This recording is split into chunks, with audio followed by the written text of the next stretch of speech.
Assalamualaikum warahmatullahi wabarakatuh.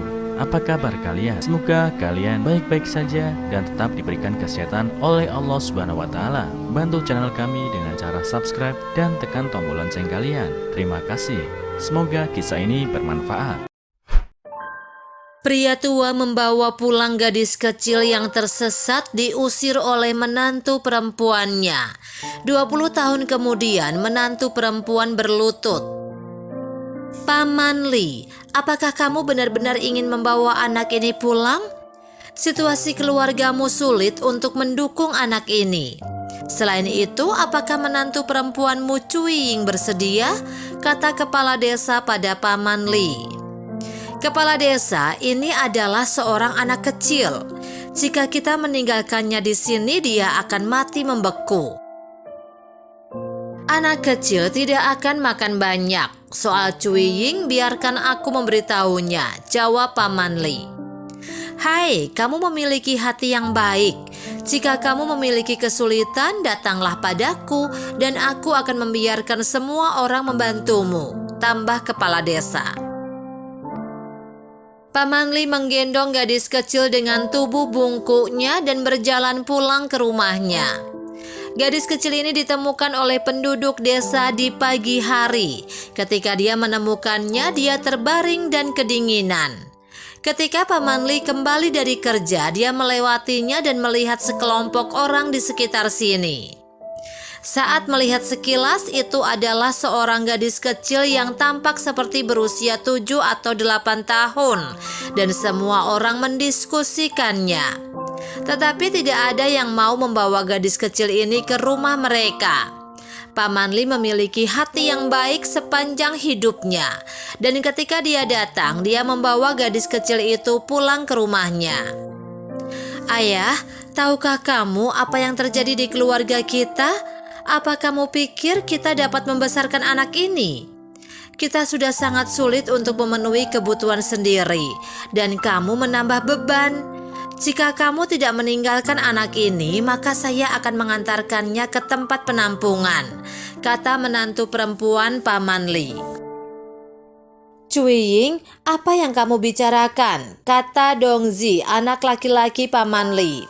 Kemudian dia berkata kepada Paman Li, "Ayah, situasi keluarga kita benar-benar tidak memungkinkan. Berbuat baik adalah hal yang baik, tetapi untuk membesarkan anak kita membutuhkan banyak uang. Jika ayah tidak peduli, dia akan mati kedinginan dan mati kelaparan. Bagaimana ayah bisa tega melihatnya? Seorang gadis tidak akan makan banyak. Aku akan membawanya bersamaku," kata Paman Li berbalik dan pergi. "Ayah, ayah," kata putranya. "Dongzi, jangan khawatir tentang itu. Ayahmu marah pada kita karena bayi orang lain, tetapi bukan karena kita tidak berbakti. Ayahmu yang ingin berbagi kesalahan," ujar Cui Ying. Sejak itu Pak Tua Li dan putra serta menantunya tidak berhubungan lagi. Paman Li membawa gadis kecil itu kembali ke rumah lamanya dan menutupinya dengan 2 selimut. Gadis kecil itu bangun dan tampak sangat ketakutan. Tidak usah takut sayang. Siapa namamu?" tanya Paman Li pada gadis itu. "Xiao Yuan," jawab gadis kecil itu. "Kamu dari mana?" Paman Li kembali bertanya. "Keluargaku sudah meninggal," jawabnya. "Lalu bagaimana kamu bisa sampai di sini?" "Saya terus berjalan dan datang ke sini." "Gadis yang malang, apakah kamu mau menghabiskan waktu bersama kakek di masa depan?" Gadis kecil itu mengangguk dan berkata, "Bolehkah aku memanggilmu kakek?" "Tentu saja, aku akan menjadi kakekmu mulai sekarang." Dengan cara ini, sejak saat itu jika penduduk desa melihat Paman Li, dia pasti akan melihat seorang gadis kecil mengikutinya. Penduduk desa juga akan memberikan beberapa bantuan dari waktu ke waktu. Kadang-kadang seseorang memberikan telur, kadang-kadang seseorang memberikan semangkuk sup ayam, dan kepala desa juga memberikan beberapa bungkus mie. Kakek dan cucu memiliki kehidupan yang sulit. Tetapi Xiao Yuan sangat bijaksana dan selalu ingin membantu kakeknya bekerja. Namun kakek juga khawatir melihat anak-anak lain pergi ke sekolah. Xiao Yuan sudah melewati usia sekolah, tetapi dia hanya bisa bekerja di rumah dengan dirinya sendiri. Tapi Paman Li benar-benar tidak punya uang untuk mengirim Xiao Yuan ke sekolah. Kepala desa juga mengetahui hal ini dan berkata bahwa dia akan memberikan solusi. Setelah beberapa bulan tiba-tiba sebuah mobil datang dan mobil itu langsung menuju ke rumah Paman Li. Dari dalam mobil seorang pria muda berjas turun mengetuk pintu rumah Paman Li. Paman Li membuka pintu dan Xiao Yuan bersembunyi di pelukan Paman Li. "Siapa yang kamu cari, anak muda?" "Halo Paman, apakah ini rumah Xiao Yuan?" tanya pria muda itu. "Iya, tapi aku tidak mengenalmu," jawab Paman Li. "Saya tahu Anda tidak mengenal saya. Bos saya mengirim saya ke sini. Baru-baru ini bos saya memiliki rencana pendanaan dan saya baru saja melihat surat Anda. Anda telah terpilih. Xiao Yuan dapat pergi ke kota untuk belajar. Semua biaya dibayar oleh bos saya," kata pria muda itu. "Apa? Surat apa? Aku belum pernah menulis surat," kata Paman Li dan curiga pria itu penipu. Kepala desa tiba-tiba datang dan berkata, "Saya yang menulisnya. Saya hanya mencobanya saat itu. Saya tidak berharap itu akan berhasil." Paman Li Xiao Yuan akan ke sekolah. Baru kali ini Paman Tua Li tampak sangat bersemangat. "Sungguh bagus sekali. Terima kasih anak muda, terima kasih." Sejak itu Xiao Yuan pergi ke kota untuk belajar dan akan kembali untuk mengunjungi Paman Li dari waktu ke waktu. Dia juga akan menggunakan uang yang dia tabung untuk membelikan Paman Li beberapa barang yang belum pernah dimilikinya. Xiao Yuan sangat rajin dan telah belajar dengan sangat baik. Setelah lulus dari universitas, dia berhasil menjadi dosen.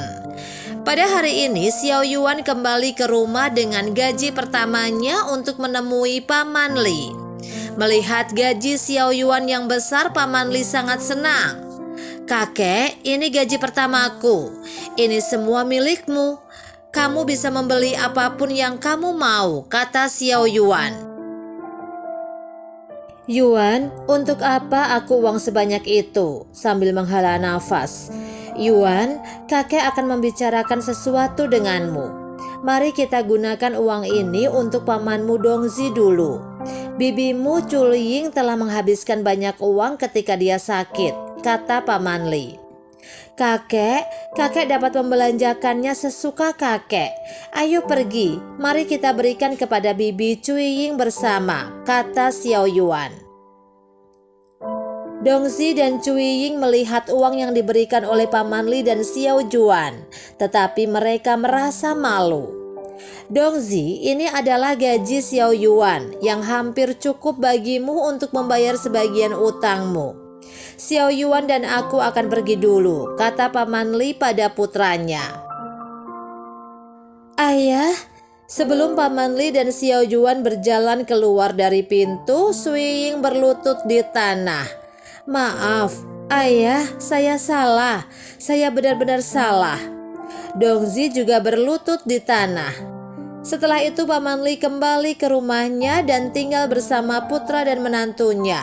Keluarga 4 orang itu hidup rukun kembali.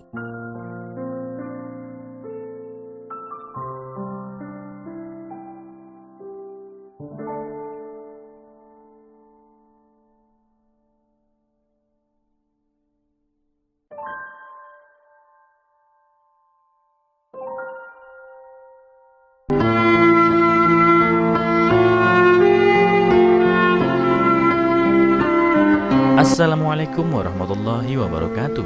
Apa kabar kalian? Semoga kalian baik-baik saja dan tetap diberikan kesehatan oleh Allah Subhanahu wa taala. Bantu channel kami dengan cara subscribe dan tekan tombol lonceng kalian. Terima kasih.